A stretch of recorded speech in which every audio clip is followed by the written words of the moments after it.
First, we begin with some breaking news that we are receiving from Bolivia. The president is warning of irregular movement of troops in the capital, raising fears of a possible coup. Well, let's bring in our correspondent now, Teresa Bo, who is in Buenos Aires on the phone. Teresa, what have you been hearing?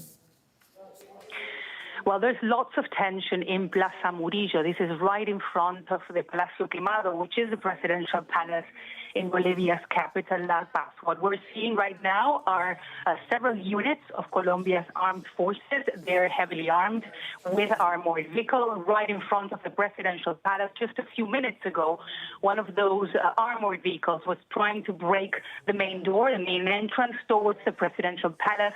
In charge of this is the former or current commander of the armed forces of Bolivia. His name is Juan José Zúñigo.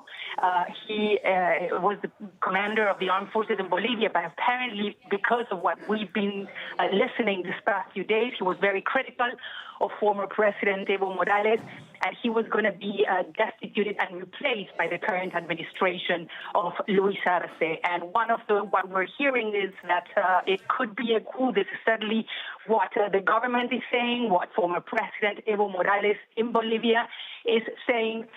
What the armed forces and what this general is saying is that they're defending democracy, that there's lots of discontent within the military. The big question right now is how much support this general has. Certainly, there's lots of talks right now in Bolivia, elsewhere, and for what we're seeing right now is that this is a coup against the government of Luis Arce. And Teresa, I'll just explain for our audience that what they are looking at now are live pictures from Bolivian local TV. Teresa, is there a wider context here that you could inform our audience about in terms of the political situation in Bolivia? Well, certainly. Let's not forget what's been happening in Bolivia in this past year since Evo Morales was forced to leave the country back in 2019 after being accused of committing fraud, after a government that came after that in a way banned Morales from coming back into the country, persecuting the indigenous social movement that supported Evo Morales. After that, there were elections in place.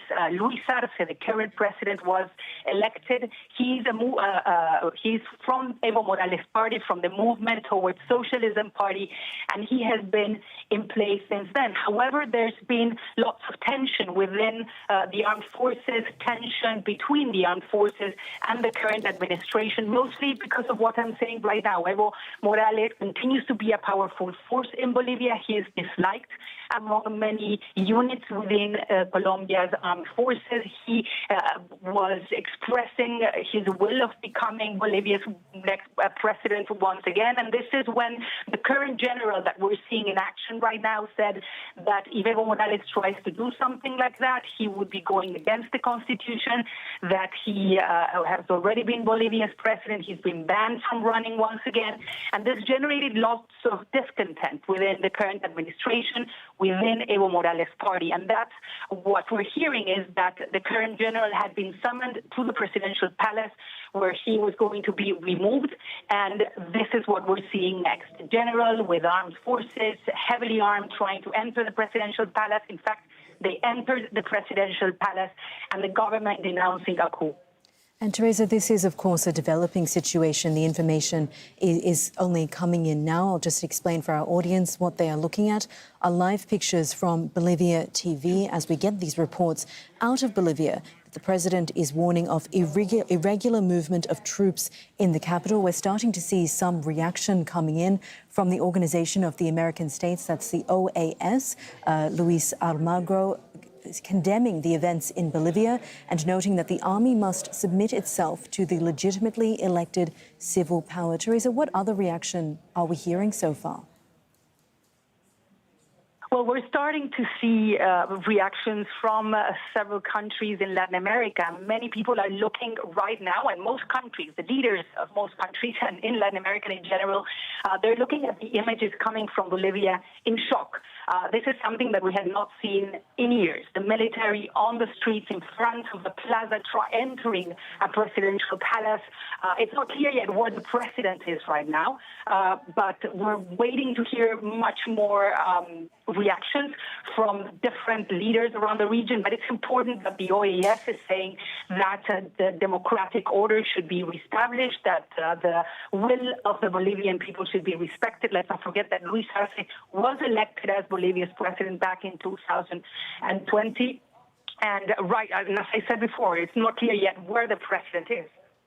And Teresa, as we'll just keep explaining this situation, heavily armed soldiers and armoured vehicles seen gathering at the capital's Plaza Murillo. We've also heard from the former president, Evo Morales, who has accused the military general Juan José Zúñiga of trying to stage a coup, and also noted on X, the platform formerly known as Twitter, that we will not allow the armed forces to violate democracy and intimidate people.